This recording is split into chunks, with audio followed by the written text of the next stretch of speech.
যিনি রাঁধেন তিনি চুলও বাঁধেন, বলার দিন শেষ। এবার বোধহয় বলতে হবে যিনি রাঁধেন তিনি চুলও বাঁধেন, আবার তিনি সংসার সন্তান সামলে দুর্গা প্রতিমাও তৈরি করেন। তবে তিনি অন্য কেউ নন। বিগত কয়েক বছর ধরে শারদ উৎসবের আগে বাড়িতে বসেই ফেলে দেওয়া অথচ পরিবেশ বান্ধব জিনিসপত্র দিয়ে দুর্গা প্রতিমা তৈরি করে সংবাদ শিরোনামে আসা বাঁকুড়া শহরের কেন্দুয়াডিহির বাসিন্দা গৃহবধূ অর্পিতা সরকার। তবে এবার আর ভুট্টার খোসা, রসুনের খোসা কিংবা তেজপাতা দিয়ে নয়, চলতি বছরে একচালা দেবী প্রতিমার পুরোটাই তিনি তৈরি করেছেন আখের ছিবড়া দিয়ে। সাম্প্রতিক সময় নারী নির্যাতনের ঘটনা গৃহবধূ অর্পিতাকে ভাবিয়েছে, তাই এবার তার তৈরি আখের ছিবড়ার দুর্গা প্রতিমার একই অঙ্গে দুই রূপ।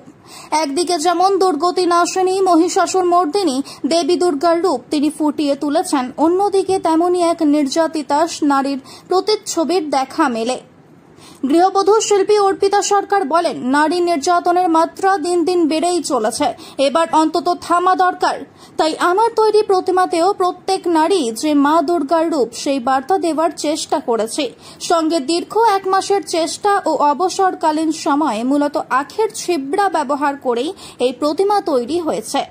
আগামী দিনে এভাবে আরও নতুন কিছু করার ভাবনা তার রয়েছে বলে তিনি জানান।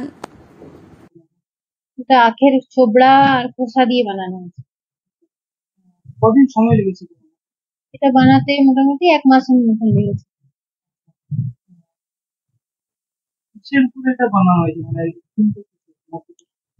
এবারে থিমটা একটু আলাদা, মানে নারী নির্যাতনের উপর। মা দুর্গা একদিকে, মানে দুভাগে বিভক্ত করেছি মা দুর্গার শরীরকে। একদিকে মা দুর্গা আছেন আর একদিকে আছেন একজন নির্যাতিতা নারী। এই চিন্তা ভাবনাটা কেন প্রতিমার উপর বলতে মা দুর্গাও নিজে একজন নারী, আর প্রতিটা নারীর মধ্যেই যেরকম মানে দুরকম রূপ থাকে।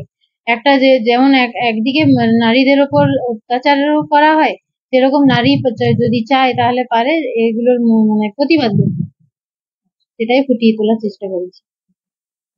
এই ধরনের কাজ প্রথমবার করানো না, আগেও করেছি, অনেক জিনিস দিয়েই বানিয়েছি, দুর্গা প্রতিমা, মা সরস্বতী। মূলত ফেলে দেওয়া জিনিসের উপরই কাজ করে না? হ্যাঁ, মানে যে জিনিসগুলো কাজে লাগে না সেগুলোকেই কাজে লাগাবার চেষ্টা করি।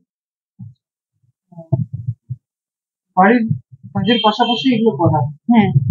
শাশুড়িমা কি বলেন? শাশুড়ি মা যথেষ্ট মানে এগুলোর প্রতি উৎসাহ দেন আর সাহায্য করেন। এরপরে কি ভালো কিছু করার চেষ্টা চলবে? হ্যাঁ, অবশ্যই, মানে আরো নতুন ধরনের কোনো চিন্তা ভাবনা আনার চেষ্টা করছি। অর্পিতা সরকার।